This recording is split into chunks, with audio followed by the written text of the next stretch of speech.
Hey everybody, welcome to Unit 5, our last unit. So congratulations if you made it this far. And in this unit here, we're only going to have two chapters. You can see chapters 14 and 15, so it's a little lighter than the other units that we've had so far in the course there. And in these two chapters here, the first one, chapter 14, single case experimental research designs.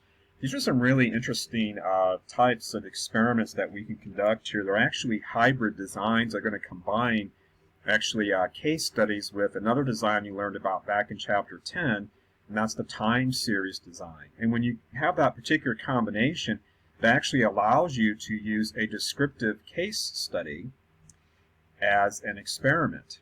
And so it's really fascinating stuff. You're going to see there's lots of visual inspection you're going to do in this chapter. You probably are going to say you've never seen so many graphs in your life when you look at those, but it's part of what's necessary to really understand and demonstrate causality in these kinds of designs. And you're also going to learn that these designs are uniquely helpful in clinical settings to help us demonstrate what we call the efficacy, that is, the effectiveness of a treatment. Because you know, in a therapeutic setting, if you're really trying to help your client get better with the problem they're having, well, you need to have proof that that's actually happening. So this is where that kind of proof comes in. And I know some of you are probably planning a career in the helping kind of psychology as a therapist or a counselor. So you might find these types of designs particularly interesting, or you should, because they're really helpful in your own clinical work that you might do someday. You're probably going to rely upon having evidence from these kinds of studies to justify a certain treatment intervention. So it's good stuff here. Now the last chapter here, chapter 15, it's all about statistical evaluation of data. And do not panic, because I am going to be very selective in what I cover in this material here. I'm not going to hold you responsible for relearning t-tests and ANOVAs and you know correlation coefficients, all those kinds of things. You already got tortured enough back in your stats class with that, so I'm not going to put you through all that again.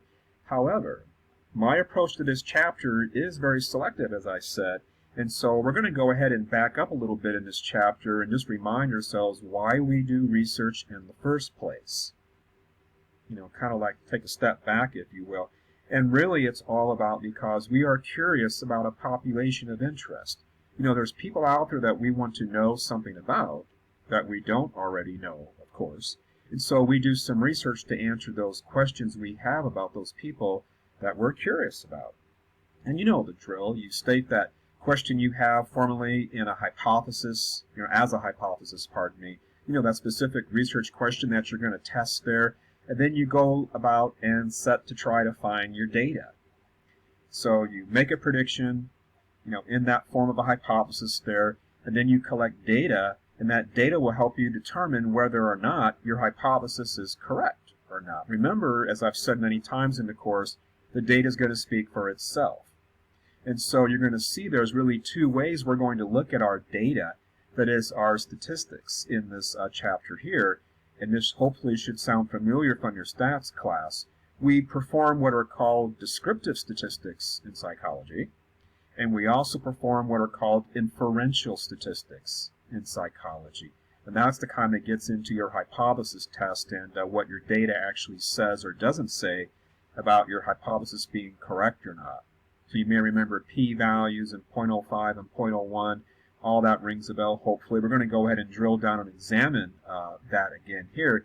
That's about as statisticky as we get, if I could use that word statisticky, in this chapter here. So again, don't worry about the rest of it there. Only what I cover in lecture, only what you see in the lecture outline, that's what you need to know for this chapter. And the rest of it, don't really worry about it. And so again, this is the end. So once you're done with this, these two chapters here, you'll have your exam as usual.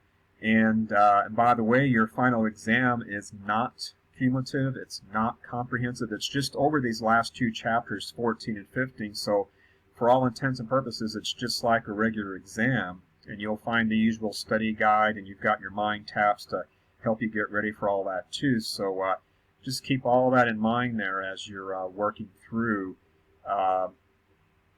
this material there, and good luck with that. Okay.